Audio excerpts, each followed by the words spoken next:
세계 곳곳의 기후위기 소식 살펴보는 시간입니다.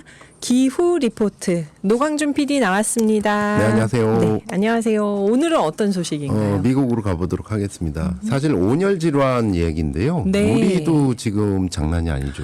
여기저기서 맞아요. 쓰러지지 않았다 뿐이지 다들 지금 네. 예, 그래서 덥다. 분명히 이거 문제가 심각한데 하는데 사실 통계가 정확하지는 않아요. 네. 우리 같은 경우에 질병관리청과 지역 소방청 통계에 따르면 지난 주말 사이에만 5분이 온열 질환으로 목숨을 잃은 것으로 추정되고 있습니다. 목숨을 잃었다고요? 예. 아이고. 그리고 이제 응급실 통계라는 게 있거든요. 네. 행안부가 집계를 하고 있는데 전국의 응급실을 찾은 온열 질환 수를 이렇게 발표를 했어요. 근데 이제 올해 5월 20일부터 지난 8월 4일까지 네. 온열 질환자 수가 1690명입니다. 어머나. 지난해가 1646명이니까 훨씬 좀 조금 늘은 거죠. 네. 이 가운데 8월 4일 기준으로 14분이 사망했다. 이렇게 행안부가 발표를 하고 있어요.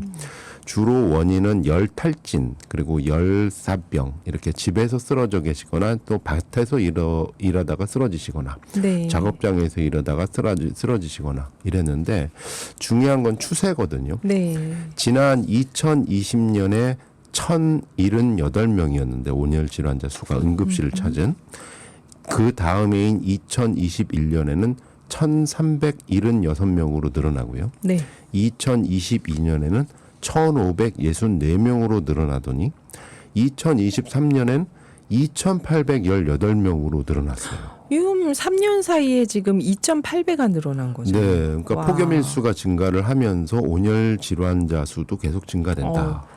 근데 이 수치가 정확한 건 아닌 것 같다라는 지적이 미국에서 나오고 있어요. 네. 미국의 한 전염병 전문가가 예일 대학에서 발간하는 예일 2360이라는 기후환경 저널이 있거든요. 네.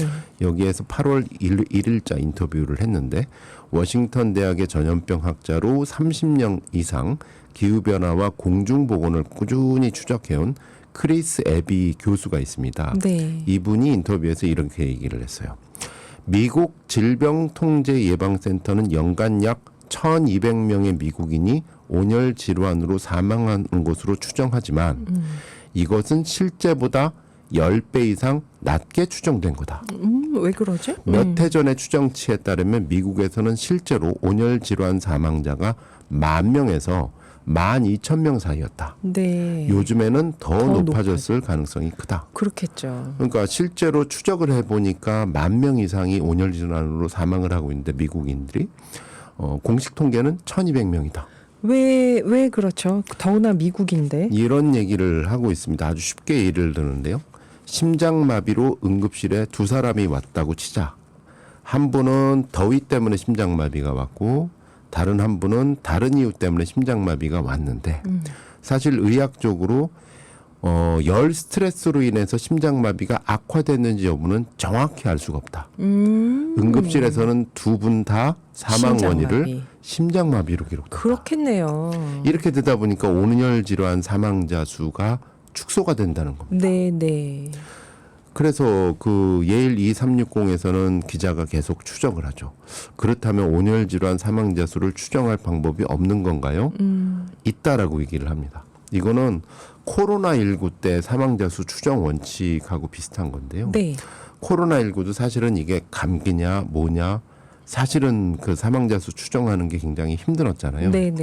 그때 전 세계적으로 공통됐던 게 감염병이 없었던 이전 기간과 비교해서 전체 사망자 수를 추정을 하는 거죠. 그러면 분명히 늘어난 거죠. 그렇죠. 그냥 다 심장마비로 코로나 때문에 심장마비가 왔는지 어떻게 됐는지 모르는 거니까. 그래서 개별로는 참 추정하기가 힘든데 네. 전체 집단에 늘어난 어떤 사망자 수, 환자 수 이걸 갖고 이렇게 전체 모집단의 이 사망자 수나 감염자 수를 추정하는 방법이 쓰여졌는데 네. 폭염도 마찬가지라는 거죠. 폭염 시기가 있을 때하고 없을 아닐 때하고 분명히 사망자 수가 차이가 있다면 뭐냐 하면서 추적한다라는 건데 실제로 올해 5월에 네. 미국 과학자 연합이 있는데 이 미국 정부와 의회를 상대로 성명을 발표했습니다. 어떤 성명이냐 하면은 온열 질환을 정확하게 측정하는 표준 방법론을 채택해라. 이게 기후 대응이다라고 얘기를 했는데 제가 그 자료를 찾아서 봤는데 한번 그대로 한번 읽어볼 가치가 있어서 한번 그대로 읽겠습니다. 네. 날씨 관련 위험으로 인해서 매년 9.11 그러니까 응급실 사망자 수가 수배 늘어나고 있다. 극심한 더위는 종종 최고의 날씨 살인자로 불린다. 미국 내 연간 공식 사망자는 1,670명이고 초과 사망자 분석을 통해서 10,000명이 넘게 사망한 것으로 추정된다. 여기에 극심한 추위 또 짙은 산불 연기도 비슷한 수의 사망자를 발생시킨다. 그래서 미국의 질병통제예방센터 또 재향군인 건강관리국 또 의료보험 및 의료급여센터 건강추적 시스템을 신속히 업그레이드하고 확장시켜야 된다. 이게 기후변화 건강 영향에 대한 실시간 감시를 개선하면서 생명을 구할 수 있는 기후 양심적 치료를 촉진하는 방법이다. 네, 이렇게 쓰고 있습니다.